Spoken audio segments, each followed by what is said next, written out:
પ્રભુના નામને મહિમા આપીએ. આજ સવારે વિશ્વાસ ખરેખર શું છે? 5 અલગ અલગ લોકોને તમે પૂછો અને તમને કદાચ 5 અલગ અલગ જવાબ મળશે. દેવ પરનો વિશ્વાસ પણ એટલો જ અલગ નથી. તમે દેવને જોઈ શકતા નથી, તેમને સ્પર્શ કરી શકતા નથી અથવા તેમને સુગંધ મેળવી શકતા નથી. તમે દેવને પરીક્ષણ કરવા માટે ટેસ્ટ ટ્યુબમાં મૂકી શકતા નથી.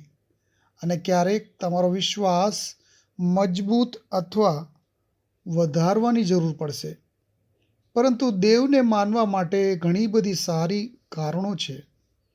આપણે ઇબ્રાનીઓના પત્રી 11માં સ્પષ્ટપણે જોઈ શકીએ છીએ કે આ અધ્યાય હાબેલે કરેલી ભેટ, હાનોકનો સ્વર્ગારોહણ, અબ્રાહામના મુસાફરીઓ, યાકૂબ અને યુસુફના વિજયો, મૂસાના ચમત્કારો અને ઘણું બધું વર્ણવે છે. આ બાઇબલના મહાન નાયકોને જોડતો સામાન્ય બાબતમાં છે તે વિશ્વાસ છે. દરેક પરિચય વિશ્વાસથી શરૂ થાય છે અને તેના પછી ક્રિયા આવે છે.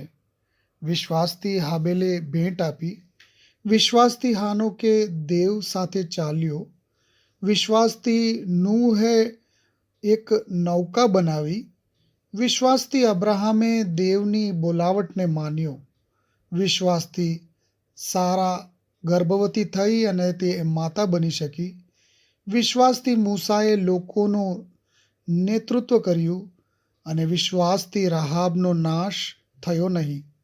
અને આ યાદી આગળ વધે છે અને ઘણા બધો લોકો વિશે પણ કહે છે. આ દરેક ઘટના વિશ્વાસના કાર્ય હતા, વિશ્વાસના પગલાં હતા જે એક વિશ્વાસી હૃદયને દર્શાવે છે. તેમની વિશ્વાસ અને તેમના કર્મો સાથે મળીને તેમને વિશ્વાસને સંપૂર્ણ બનાવવામાં આવે છે. બાઇબલ સ્પષ્ટપણે કહે છે કે અમે માત્ર કૃપાથી, માત્ર વિશ્વાસ દ્વારા અને માત્ર ઈસુ ખ્રિસ્તમાં ઉદ્ધાર પામીએ છીએ અને કોઈ પણ સારા કાર્યો અમને દેવની કૃપામાં લઈ જઈ શકતી નથી. શું તમારે વિશ્વાસ છે? શું તમારું જીવન ખરેખર તેને દર્શાવે છે? છેલ્લી વખત ક્યારે તમે તમારો વિશ્વાસને ક્રિયામાં મૂક્યો? માત્ર એ ન માનો કે તમારો વિશ્વાસ ગતિશીલ છે. વિશ્વાસનું જીવન એક જ નિર્ણયથી, એક જ વિશ્વાસના પગથિયાથી શરૂ થાય છે. જો તમે હજી સુધી એ નિર્ણય લીધો નથી તો આજે સવારે તમને એક મોકો છે. એ પગલું ભરી લો.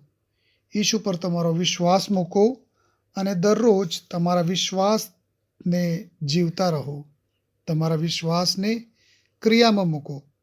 પ્રભુ તમને આ વચનોથી આશીર્વાદ આપે અને તમારો વિશ્વાસને આવનાર દિવસમાં વધારે તેવી કામના કરતા પ્રાર્થના સાથે સમાપ્ત કરવા માગું છું. આમેન.